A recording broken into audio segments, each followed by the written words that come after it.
In the late 1800s, Wilmington, North Carolina stood as a powerful symbol of what Black Americans could achieve when opportunity, determination, and community came together. This was not a city defined by limitation, but by possibility.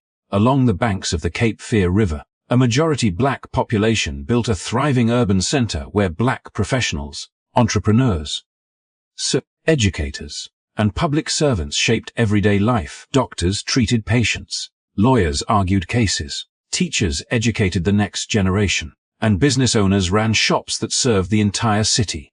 Wilmington was not surviving, it was rising. What made Wilmington truly remarkable was its integrated system of governance. Black and white leaders worked side by side in local government, creating policies that reflected shared civic responsibility rather than racial division. At a time when much of the South was retreating into exclusion and inequality, Wilmington offered a glimpse of a different future of functioning. Multiracial democracy rooted in mutual progress. Black-owned newspapers gave voice to community concerns. Schools nurtured leadership, and economic independence flourished in ways rarely seen in the post-Civil War South. To many, Wilmington was proof that history did not have to repeat itself. It challenged the idea that power belonged to only one group and quietly demonstrated that prosperity grew stronger when opportunity was shared. But progress has a way of drawing attention, both hopeful and hostile.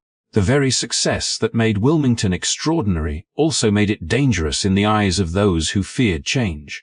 This story is not just about a city, but about a moment when the future briefly revealed itself and the forces that moved to erase it. If you are ready to uncover a hidden chapter of American history that still echoes today, stay with us.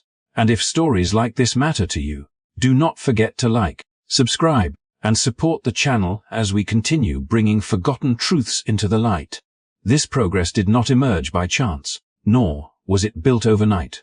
It grew from the fragile but transformative foundations laid during Reconstruction, a period when the United States briefly attempted to redefine freedom, citizenship, and political power in the aftermath of slavery.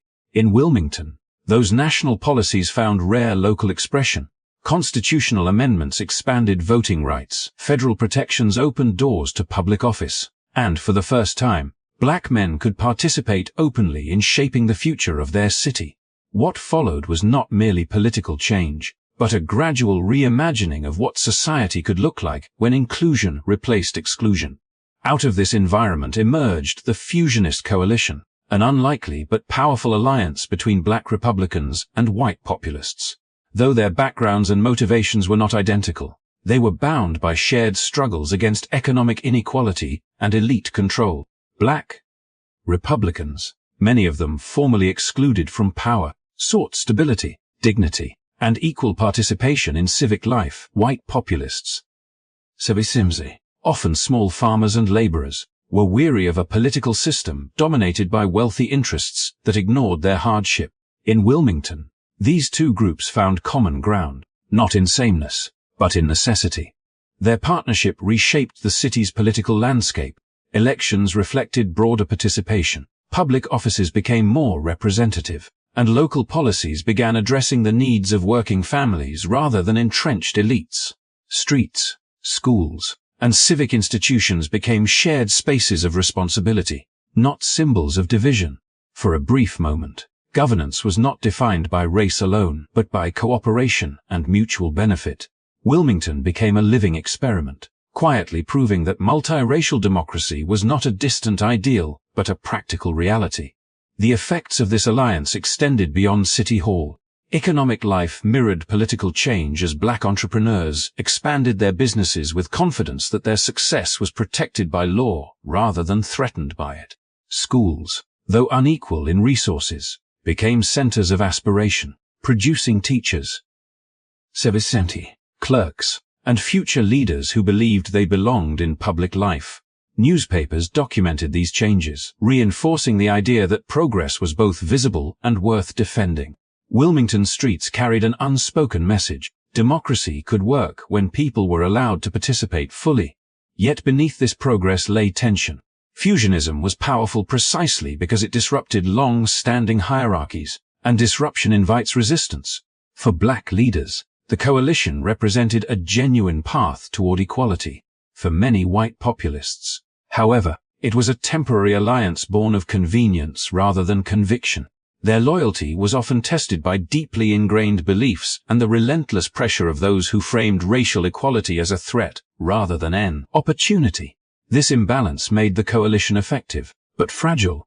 As Wilmington moved forward, it stood at a crossroads between what America had been and what it might become. The city's success revealed both the promise and vulnerability of Reconstruction itself. It showed that multiracial democracy was possible, but also that it required constant protection in a society still haunted by fear and resentment.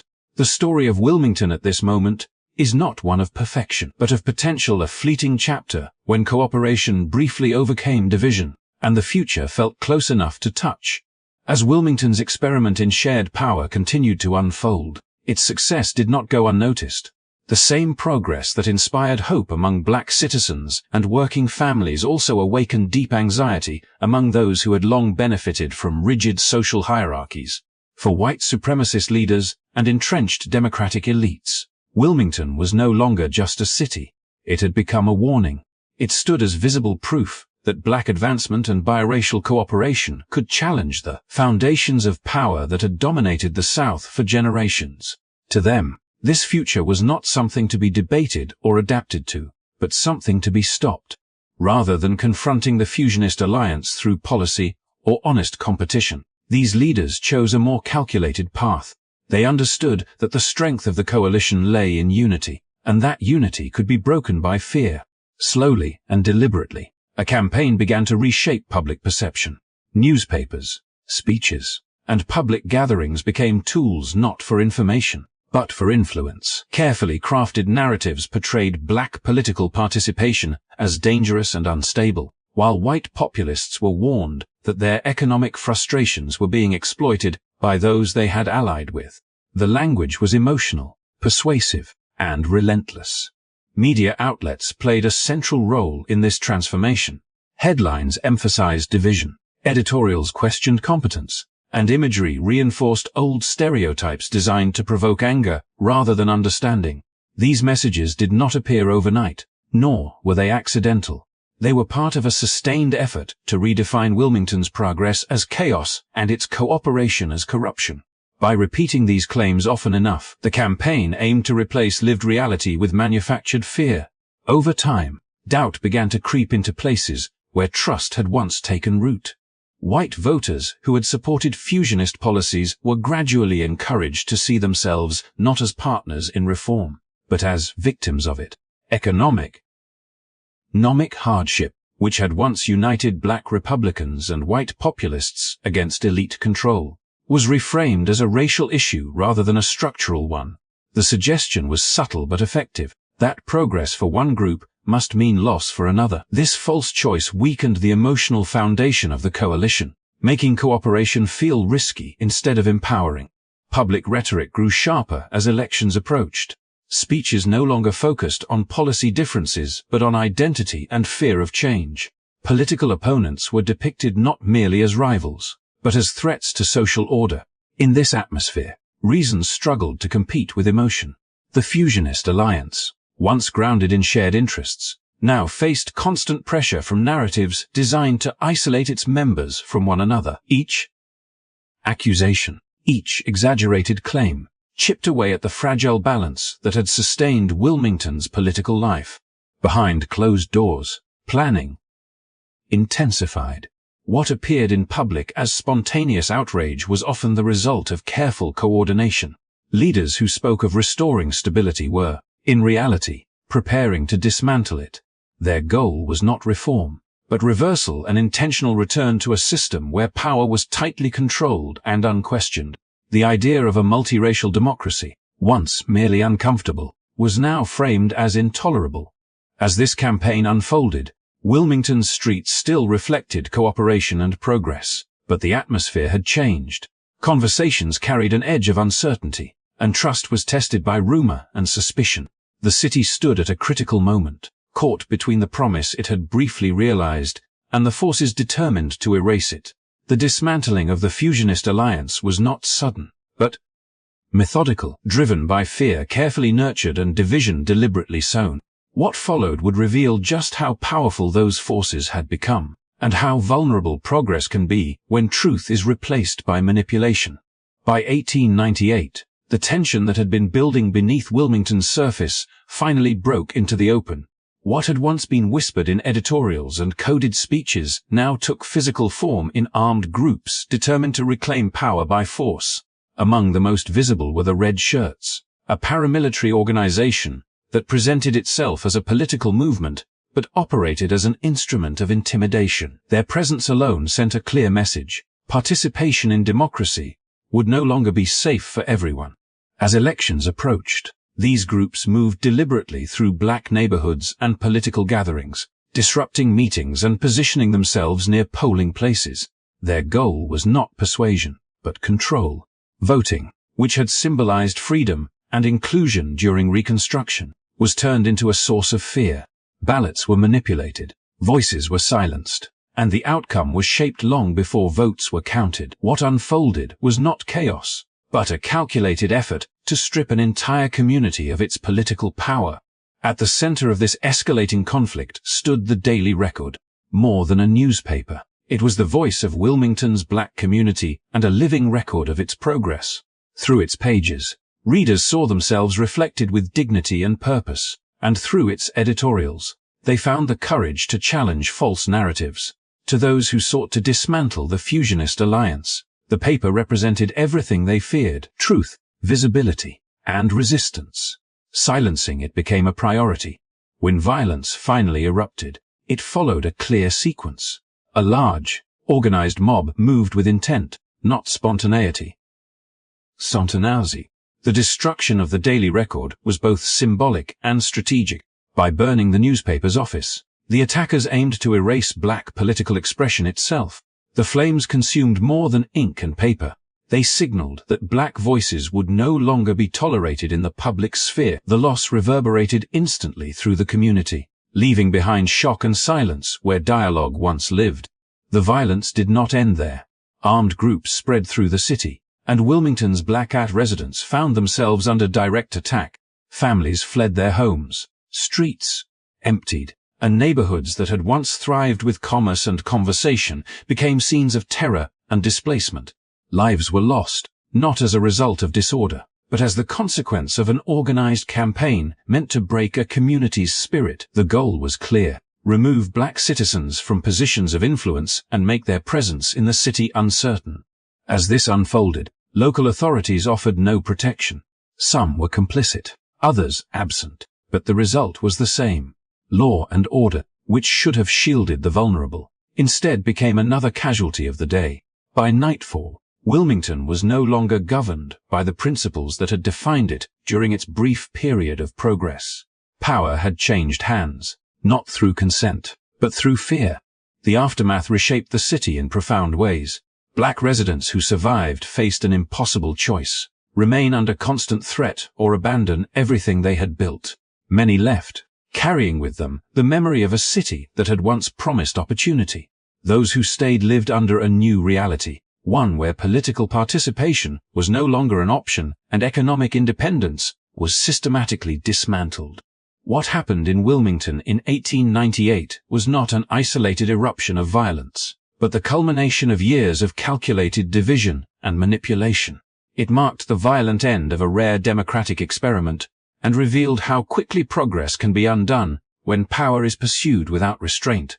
The burning of the Daily Record and the coordinated attacks on black residents were not just acts of destruction. They were declarations that a future built on equality would be met with force. The echoes of that day would shape Wilmington for generations, long after the smoke had cleared. On November 10, 1898, Wilmington crossed a line from rising tension into irreversible transformation. What had begun years earlier as political pressure, media distortion, and organized intimidation reached its final and most devastating form. That morning did not unfold as a spontaneous outbreak of disorder, but as the execution of a plan long prepared.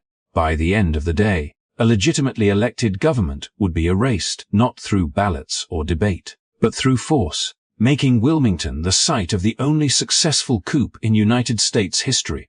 As armed groups moved through the city, the structure of local authority collapsed with alarming speed.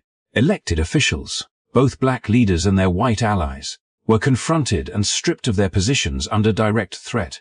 Some were forced to resign immediately. Others were escorted out of the city entirely. Their authority dissolved in a matter of hours. The democratic process that had sustained Wilmington's progress was rendered meaningless, replaced by fear and coercion. Power no longer flowed from the consent of the governed, but from the barrel of a gun. At the center of this seizure of control stood men who had openly rejected the idea of shared governance. They did not hide their intentions, nor did they frame their actions as temporary measures. The goal was total dominance and permanent exclusion. Once the elected leadership was removed, new officials were installed without public input or legal process. These replacements answered not to the people of Wilmington, but to an ideology that demanded racial control above all else. In one decisive stroke, the promise of multiracial democracy was dismantled. What made this moment uniquely dangerous was how completely normal structures failed. Institutions that should have resisted unlawful power instead yielded to it. Law enforcement offered no meaningful opposition, and in some cases actively enabled the transition. Courts, councils, and civic safeguards proved fragile when confronted with organized force. The illusion of stability vanished, revealing how easily democracy can be undone when it lacks protection and accountability. For Wilmington's black community, the coup marked the final collapse of political security.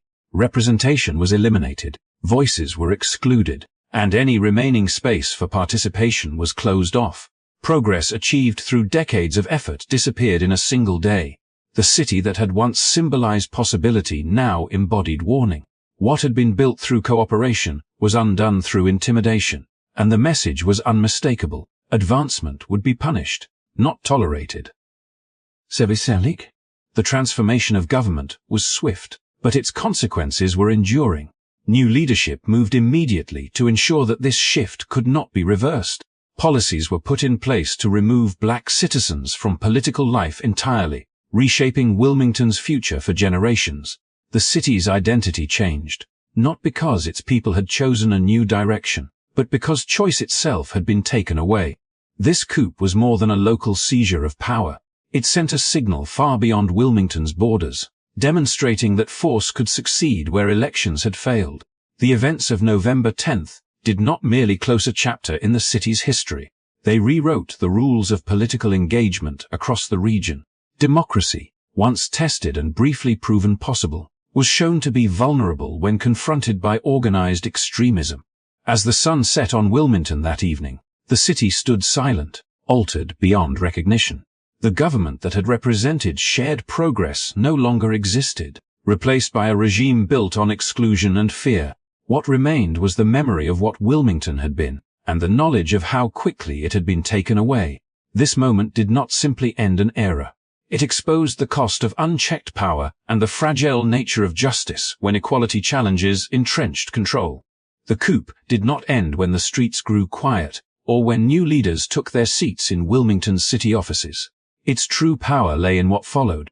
Black wealth that had taken generations to build was dismantled almost overnight as families were forced to flee. Businesses were abandoned or seized, and opportunities disappeared behind newly erected barriers. Political power, once exercised openly and confidently, was stripped away through laws designed to exclude rather than protect. What had been a thriving, self-sustaining community was reduced to survival under a system that no longer recognized its rights. In the years that followed, Jim Crow laws tightened their grip, not only in Wilmington, but across the South. Voting became a privilege reserved for a few, education was deliberately unequal, and economic mobility was carefully restricted. These policies were not accidental side effects of the coup. They were its intended outcome. The removal of black citizens from public life ensured that the events of 1898 would not be challenged, questioned, or reversed. Power had been secured, and silence became its strongest ally. Perhaps the most enduring consequence of the coup was the erasure of memory. For decades, the truth of what happened in Wilmington was buried beneath false narratives and omissions. The overthrow of a legitimate government was reframed as disorder, responsibility was shifted away from its architects, and the suffering of black residents was excluded from textbooks and public discussion. Generations grew up unaware that such an event had even occurred, let alone that it had reshaped the course of American democracy. History itself became another casualty. Yet silence does not mean absence. The legacy of Wilmington lived on in the widening gaps between wealth and poverty, in unequal access to education and political representation, and in the persistent struggle for civil rights that defined the 20th century and beyond. The patterns established in 1898 disenfranchisement, intimidation, and the manipulation of truth reappeared in different forms across the nation. Wilmington was not an exception. It was a warning. In recent years, that silence has begun to break. Historians, journalists, and descendants of those affected have worked to reclaim the truth, restoring names, stories, and context to a history long denied. Memorials now stand where voices were once silenced, and official acknowledgements have begun to confront what was done. These efforts cannot undo the damage, but they can challenge the lies that allowed it to endure. The story of Wilmington is not only about loss, it is also about resilience. Despite violence, displacement, and decades of erasure, the truth survived. Remembering this history matters because it reminds us that progress is never guaranteed, and democracy is never self-sustaining. It must be protected, questioned, and defended, especially when fear and power seek to replace justice. Thank you for staying with this story, and for honoring the voices that history tried to erase. If you believe these stories deserve to be remembered and shared, please like and subscribe to the channel. Your support helps ensure that the past is not forgotten, and that its lessons continue to guide us toward a more just future.